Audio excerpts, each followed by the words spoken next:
Act 1, Scene 7. Welcome, Mr. Brocklehurst. Miss Temple, you may tell Miss Smith that I have forgotten her knitting needles, but shall supply them shortly. And I wish the woolen stockings were better looked to.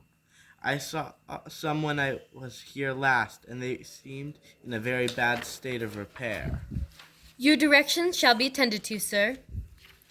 I find, in settling accounts with the housekeeper, that a lunch consisting of bread and cheese had been served out to the girls during the past fortnight. How is this?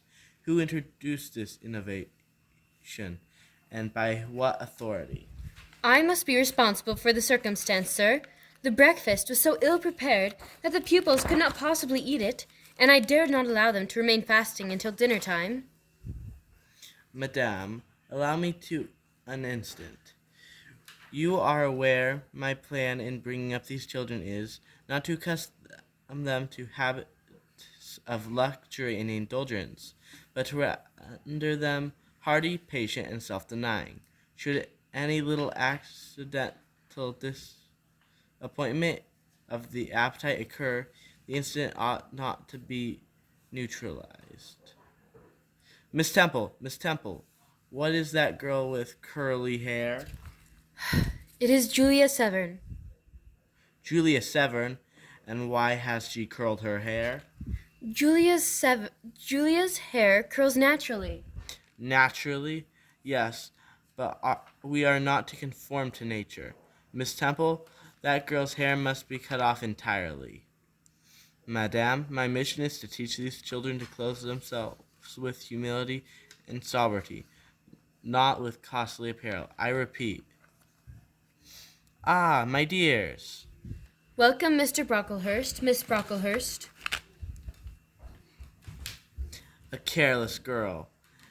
It is the new pupil I perceive. I must not forget.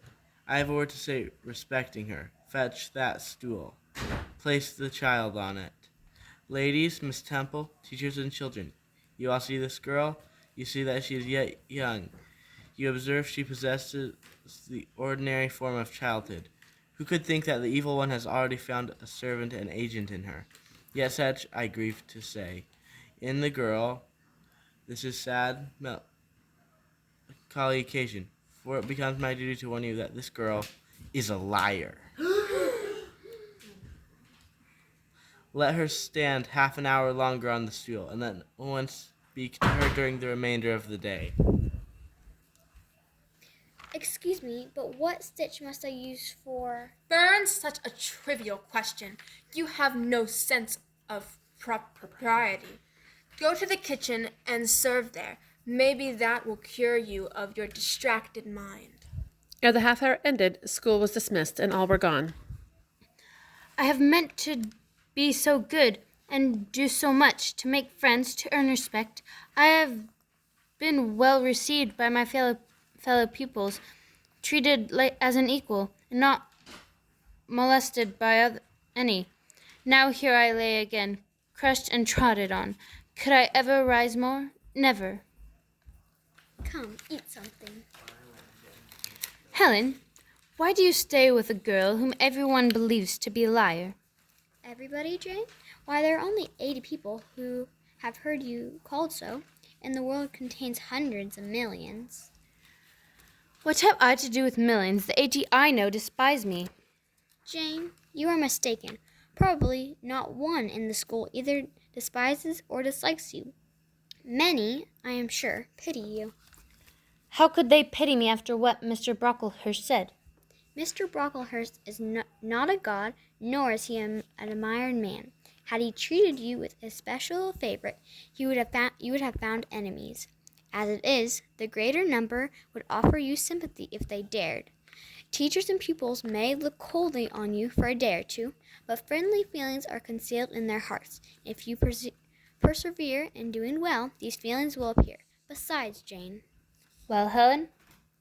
if all the world hated you and believed you wicked, while your own conscience approved you and absolved you from guilt, you would not be without friends. I know should think well of myself, but that is not enough. If others don't love me, I'd rather die than live. Hush, Jane. You think too much of the love of human beings. You are too impulsive. Besides this earth, and besides the race of men, there is an invisible world and a kingdom of spirits. The world is all around us, and God waits only for the separation of spirit from flesh to crown us with a full reward. Why, then, should we ever sink overwhelmed with distress? I came to find you, Jane Eyre. Come, sit with me. And as Helen Burns is with you, she may come too. Is it all over? Have you cried your grief away? I'm afraid I shall never do that. Why? Because I have been wrongly accused.